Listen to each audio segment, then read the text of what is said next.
أيها الذين آمنوا اتقوا الله حق تقاته ولا تموتن إلا وأنتم مسلمون. وقال تعالى في شأن حبيبه إن الله وملائكته يصلون على النبي يا أيها الذين آمنوا صلوا عليه وسلموا تسليما. اللهم صل على محمد وعلى آل محمد كما صليت على إبراهيم وعلى آل إبراهيم إنك حميد مجيد. সকল মহব্বতের সাথে আল্লাহুম্মা বারিক আলা মুহাম্মাদিন ওয়া আলা আলি মুহাম্মাদ কামা বারাকতা আলা ইব্রাহিম ওয়া আলা আলি ইব্রাহিম ইন্নাকা হামিদুম মাজিদ.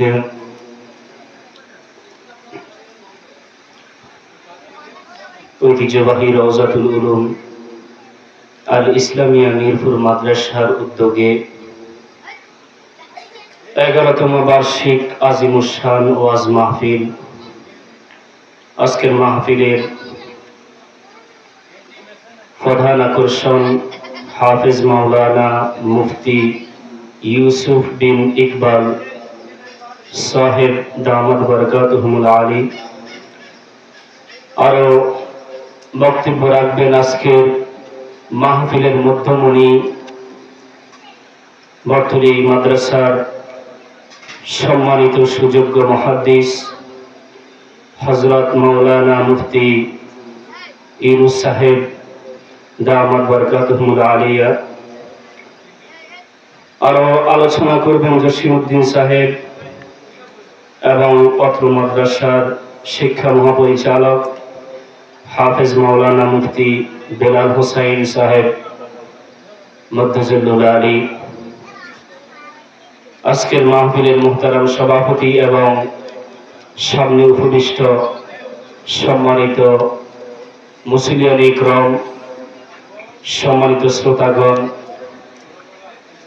আল্লাহ রাব্বুল ইজ্জতের দরবারে লক্ষ কোটি শুকরিয়া যে মহান রব্বুল আলামিন আজকে আমাদেরকে এই কনকনে শীতকে উপেক্ষা করে আজকের মাহফিলে উপস্থিত হয়ে কিছু কথা বলার শোনার তৌফিক আল্লাহ তাআলা দান করেছেন। এজন্য সকলে অন্তরস্থল থেকে বলছি আলহামদুলিল্লাহ এবং সালাত ও সালাম বিশ্ব মানবতার মুক্তির দূত আকায়ে নামদার তাজেদার মদিনা জনাবে রাসূলুল্লাহ সাল্লাল্লাহু আলাইহি ওয়াসাল্লামের প্রতি। সম্মানিত হাজিরিন, আজকের মিরপুর মাহফিলের আজকের এই আয়োজন, এই বাগানে আমরা আসতে পেরেছি, এটা আসলে আল্লাহ তাআলার নেয়ামত এবং সৌভাগ্য। আল্লাহ তাআলা তৌফিক দিয়েছেন বিধায় আমরা আসতে পেরেছি, ঠিক কিনা বলেন? এই জন্য সবাই আমরা আবার বলছি আলহামদুলিল্লাহ।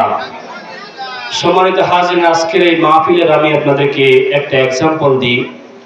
কনকনে শীতকালে আমাদের আজ থেকে 15-20 বছর আগে আমরা দেখেছি, এখনো বহু জায়গায় আছে, শীতকালে যখন প্রচুর শীত পড়ে তখন ধানের মৌসুমে আমাদের দেশে বিলে ধান কাটার পরে, ধান লওয়ার পরে কিছু খেল থাকে কি থাকে না? এই খেলগুলা জমিতে টালাটাল হয়ে থাকতো। আমাদের অনেক ইয়াংরা, যুবকরা বা বৃদ্ধ লোকরা ওই বিলে যাইয়া খেত দিয়া আগুন পোহাইতো, আগুন জেলে আগুন পোহাইতো। এটা দেখছেন নি আপনারা? আজকের মাহফিলটা ঠিক এরকম একটা খোলা ময়দানে যদি আগুন পোহানোর জন্য আগুন জ্বালানো হয় আর কিছু মানুষ সে আগুন থেকে তাপ নেয়, এই আগুনটা কিন্তু বহু দূর থেকে দেখা যায়, ঠিক কিনা? কিন্তু বলেন তো, বহু দূর থেকে যেই মানুষগুলা এই আগুনটা দেখে, আলো দেখে, সেই মানুষরা কি এই আগুনের তাপ পায় নাকি? ঠিক করে বলেন, তাপ কি পাওয়া যায় নাকি? দূর থেকে আগুনটা দেখা যায়, কিন্তু প্রকৃতপক্ষে ওই আগুনের তাপ ফোহানো সবার দ্বারা কি হয় না, নসিবে হয় না, দূর থেকে যারা আগুন দেখে। ঠিক তেমনি ভাবে আজকের এই জান্নাতের বাগান, এই মাহফিলটা হচ্ছে একটা কি, জান্নাতের। রাসূলুল্লাহ সাল্লাল্লাহু আলাইহি ওয়াসাল্লাম বলেছেন, মাজালিসুল ইলমি হিয়া রাউযাতুম মিন রিয়াজিল জান্নাহ। রাসূলুল্লাহ সাল্লাল্লাহু আলাইহি ওয়াসাল্লাম বলেছেন, কোরআন হাদিসের মাজলিস, জিকিরের মাজলিস এবং ইলমের মাজলিসটা হচ্ছে জান্নাতের একটা টুকরা। সুবহানাল্লাহ। আজকের এই মাহফিল, এই মাহফিলটা রাসূলুল্লাহ সাল্লাল্লাহু আলাইহি ওয়াসাল্লামের কাছে একটা জান্নাতের টুকরা। রাসূল সাল্লাল্লাহু আলাইহি ওয়াসাল্লাম বলেছেন, যেই মাজলিসের মধ্যে, যে মাহফিলের মধ্যে কোরআন এবং হাদিসের আলোচনা করা হয়, আল্লাহর জিকিরের আলোচনা করা হয়, আল্লাহর জিকির করা হয় আল্লাহ তাআলার দরবারে, সেটা জান্নাতের একটা টুকরা। তাহলে আমার ভাইরা, আমি বুঝাইতে চাইলাম আজকের এই মাহফিলটা জান্নাতের বাগান, একটা এরিয়া আছে। এই এরিয়ার ভিতরে যারা ঢুকছে তারা জান্নাতে প্রবেশ করেছে, যারা সেই আগুনের তাপ পাবে। কিন্তু দূর থেকে আজকে যারা মনে করছে মাইকের আওয়াজ আমি শুনছি, মার্কেটের মধ্যে অবস্থান করছে, মার্কেটের মধ্যে মার্কেট করতেছে, হাঁটতেছে, খাইতেছে, চলাফেরা করতেছে, আর মনে মনে ভাবতেছে আমি তো ওয়াজ শুনছি। আপনারা বলেন, প্রকৃতপক্ষে সে কি ওয়াজ শুনছে নাকি আওয়াজ শুনছে? প্রকৃত আওয়াজ শুনছে তারা, প্রকৃতপক্ষে ওয়াজ তারাই শুনবে। ওয়াজের এই নূর, ওয়াজের সেই আলো, ওয়াজের সেই একটা যে অ্যাকশন, এই অ্যাকশন শুধুমাত্র তারাই পারে যারা আজকের মাহফিলের প্যান্ডেলের ভিতরে বসবে। একমাত্র মাহফিলের নূর এবং বারাকা তারা নসিব করবে। সুবহানাল্লাহ। তাহলে আজকের এই মাহফিলটা আমাদের জন্য একটি সৌভাগ্য, আমাদের জন্য একটি সুযোগ, যে মাহফিলে এসে আমি কিছুক্ষণ বসলে এই মাহফিলের মধ্যে আমি ততক্ষণ সেফ থাকবো, ততক্ষণ গুণামুক্ত থাকবো, যতক্ষণ আমি এই মাহফিলে থাকবো, ঠিক কিনা? আমাদের মধ্যে এমন কেউ আছে নাকি যে ব্যক্তি এই মাহফিলের মধ্যে বসে গালাগাল করবে, যে ব্যক্তি এই মাহফিলের ভিতরে বসে সিগারেট খাবে, এরকম লোক আছে নাকি? এই দুঃসাহস কারো আছে নাকি? তাহলে বোঝা গেছে এইটা যে রাসূলুল্লাহ সাল্লাল্লাহু আলাইহি ওয়াসাল্লাম জান্নাতের বাগান বলেছেন, এটাই তার প্রমাণ যে এই মাহফিলের মধ্যে, এই প্যান্ডেলের ভিতরে কোনো অসঙ্গতি হয় না, কোনো অশ্লীল কাজ হয় না, কোনো গর্হিত কাজ থেকে সম্পূর্ণ মুক্ত, ঠিক কিনা? এরপরে রাসূলুল্লাহ সাল্লাল্লাহু আলাইহি ওয়াসাল্লাম বলেছেন, যখন কোন কোরআনের মাহফিল আয়োজন হয়, যখন কোন মাহফিলের ইন্তজাম হয়, মাহফিল করা হয়, ওই মাহফিলটা আল্লাহ তাআলা তার নূরের হাজার হাজার ফেরেশতা, অসংখ্য ফেরেশতা দিয়া ওই মাহফিলটাকে আল্লাহ তাআলা ঘেরাও করে নেয়। সুবহানাল্লাহ। এই মাহফিলটাকে আল্লাহ তাআলা, যেমন একটা মন্ত্রী আসলে, প্রধানমন্ত্রী আসলে, এমপি গেলে, মন্ত্রী গেলে সরকারের পক্ষ থেকে প্রশাসন দিয়া ওইটাকে আগে পর্যবেক্ষণ করে কি করে না, এবং তারা আসার পরে তাদের চারিদিকে পুলিশ প্রশাসন দিয়া এরকম ঘেরাও করে রাখে কি রাখে না? ঠিক তেমনি ভাবে আজকের মাহফিলকে সেভ করার জন্য, আজকের মাহফিলকে সফলতা দেওয়ার জন্য আল্লাহ তাআলা এরকম হাজার হাজার ফেরেশতা দিয়া আজকের এই মাহফিলটাকে ঘেরাও করে রেখেছে। সুবহানাল্লাহ। এরপরে রাসূলুল্লাহ সাল্লাল্লাহু আলাইহি ওয়াসাল্লাম আরো বলেছেন, ওই কোরআনের মাহফিলটাকে, ওই জিকিরের মাজলিসটাকে আল্লাহ তাআলা তার নূর দিয়ে, আল্লাহ তাআলা তার রহমত দিয়ে বেষ্টন করে, আল্লাহ তাআলা তার রহমত দিয়ে ঢেকে দেয়। সুবহানাল্লাহ। আল্লাহ তাআলা তার রহমত দিয়া এই মাহফিলটাকে আল্লাহ তাআলা এরকম সামিয়ানা দিয়া যেরকম ডেকে আছে, আল্লাহ তাআলা সেই মাহফিলটাকে, এই কোরআনের মাহফিল, জিকিরের মাহফিলটাকে আল্লাহ তাআলা এরকম রহমত দিয়ে পুরোপুরি ভাবে ডেকে দেয়। সুবহানাল্লাহ। এরপরে রাসূলুল্লাহ সাল্লাল্লাহু আলাইহি ওয়াসাল্লাম এতটুকু বলে শেষ করেন নাই, তিনি আরো বলেছেন যে কোরআনের মাহফিল, জিকিরের মাহফিল, আল্লাহ তাআলার এই কোরআন হাদিসের, আল্লাহ তাআলার এই আলোচনার এই মাহফিলগুলা আল্লাহ তাআলা রহমতের ফেরেশতা দিয়ে বেষ্টন করে রাখেন, এবং আল্লাহ তাআলা আজকের এই মাজলিসে আমরা আল্লাহ তাআলার আলোচনা করি, ঠিক কিনা? আল্লাহ তাআলার যে সমস্ত বান্দারা আল্লাহ তাআলার কোরআন এবং হাদিসের আলোচনা শোনার জন্য আসছে, আল্লাহ তাআলার কাছে ফেরেশতারা এই সমস্ত ব্যক্তিদের নাম সহ আল্লাহ তাআলার কাছে পৌঁছিয়ে দেয়, সুবহানাল্লাহ। এবং আল্লাহ তাআলা এর চেয়ে উত্তম মাজলিসে, এর চেয়ে উত্তম মাজলিস কোনটা? ফেরেশতাদের মাজলিসে আল্লাহ তাআলা আমাদের আলোচনা করে, সুবহানাল্লাহ বলেন। তাহলে আজকে এই মাহফিল মিস করা কি আমাদের ঠিক হবে বলেন? আপনারা জানেন, শুনেছেন, আজকের মাহফিলের যিনি মধ্যমণি তিনি আমাদের মাঝে এসে উপস্থিত হয়ে গেছেন। তিনি আলহামদুলিল্লাহ পুরা বৃহত্তর নোয়াখালীর মধ্যে তিনি আলোড়ন সৃষ্টিকারী একজন বক্তা। তিনার ওয়াজ আলোচনা শুনবার জন্য হাজার হাজার মানুষ ওনার মাহফিলে এসে বসে যায়। কিন্তু আজকে আমি সকলকে অনুরোধ করব যে প্রকৃত পক্ষে ওয়াজ শুননেকারী, ওয়াজ শোনার জন্য আমরা অনুরোধ করব মাহফিল ইন্তেজামিয়া কুমিরের পক্ষ থেকে যে সবাই প্যান্ডেলে এসে বসে যান। আল্লাহ তাআলা সকলকে কবুল করুক, সবাই বলি আমিন। আমার ভাইরা, আমি কোরআনে কারীমের একটি আয়াত তেলাওয়াত করেছি। আল্লাহ তাআলা বলেন, ইয়া আইয়ুহাল্লাযীনা আমানু, ইয়া আইয়ুহাল্লাযীনা আমানু তাকুল্লাহা হাক্কা তুকাতিহি ওয়া লা তামুতুন্না ইল্লা ওয়া আনতুম মুসলিমুন।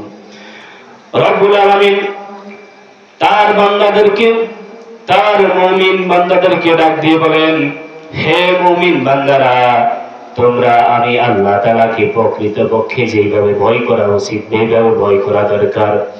অর্থাৎ আল্লাহ তাআলাকে হক আদায় করে ভয় করা দরকার। আল্লাহ তাআলার হক আদায় করে তোমরা আল্লাহ তাআলাকে ভয় করো। ওয়ালা তামুতুন্না ইল্লা ওয়া আনতুম মুসলিমুন।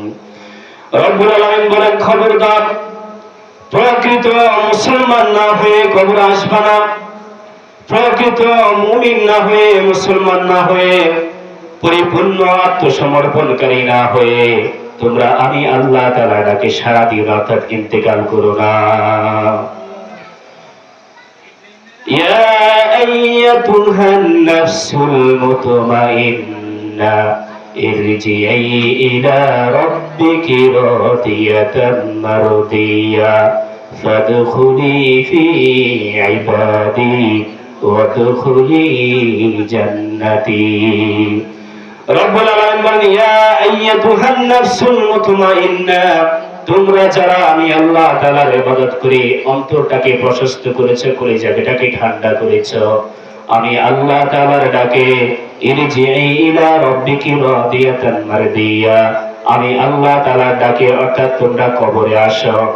ইরজিই মানে প্রতিপালকের দিকে ফিরো, প্রতিপালকের কাছে ফিরে আসো, তার মানে কবরে আসো।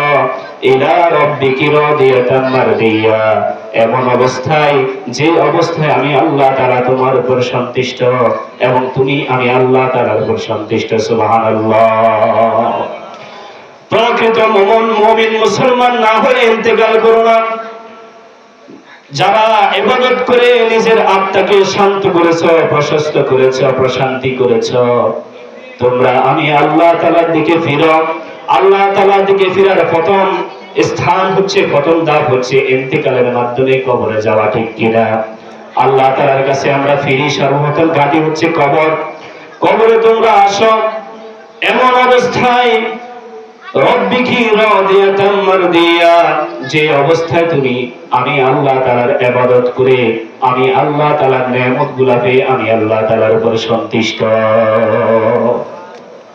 তাহলে যারা আল্লাহ তাআলার ইবাদত করে তাদেরকে আল্লাহ তাআলা অসংখ্য অগণিত নেয়ামত দেন কি দেন না? আমার ভাইরা, মূসা আলাইহিস সালাম যখন মিশরের নীল নদ পার হয়ে যখন ফেরাউন এবং তার কাফেলা, তার সঙ্গপাঙ্গরা যখন মূসা আলাইহিস সালামকে দৌড়ালেন, দৌড়াইতে দৌড়াইতে যখন তারা নীল নদের সেই প্রান্তে চলে গেছেন। তখন মূসা আলাইহিস সালাম তার উম্মতকে উদ্দেশ্য করে বলে, তোমরা সবাই আল্লাহ তাআলা শুকরিয়া আদায় করো। তখন মূসা আলাইহিস সালামের উম্মতেরা বললেন, হে মূসা, আপনি কি পাগল হয়ে গেছেন নাকি? আমরা কোন পরিস্থিতির উপর দিয়ে যাচ্ছি, আমরা কোন পরিস্থিতি উপেক্ষা করে আসছি, কোন পরিস্থিতি থেকে বেঁচে আসছি, আপনি কি সেটা ভুলে গেছেন নাকি? আপনি কোন আক্কেলে আমাদেরকে বলে আল্লাহ তাআলা শুকরিয়া আদায় করতে? তখন মূসা আলাইহিস সালাম বললেন, তোমরা আল্লাহ তাআলার শুকরিয়া আদায় করার জন্য সব সময় কোনো না কোনো কারণ খুঁজে পাবে। তোমরা আল্লাহ তাআলার শুকরিয়া এজন্য আদায় করো কারণ তোমরা মূসা আলাইহিস সালামের হাতে ধরা পড়ো নাই। বলেন আলহামদুলিল্লাহ। মূসা আলাইহিস সালামের হাত, তোমরা ফেরাউনের হাতে ধরা পড়ো নাই এবং ফেরাউনের হাতে তোমরা হত্যা হও নাই, এজন্য আল্লাহ তাআলার শুকরিয়া আদায় করো। এরপরে তোমরা এজন্য শুকরিয়া আদায় করো, ফেরাউন ছোট বাচ্চাদেরকে যখন জন্মগ্রহণ করত, মূসা আলাইহিস সালামের আবির্ভাবের ভয়ে ছোট ছোট বাচ্চাদেরকে হত্যা করতো, ঠিক কিনা? সেই হত্যা থেকেও তোমাদেরকে আল্লাহ তাআলা হেফাজত করছে, এজন্য তোমরা আল্লাহ তাআলার শুকরিয়া আদায় করো।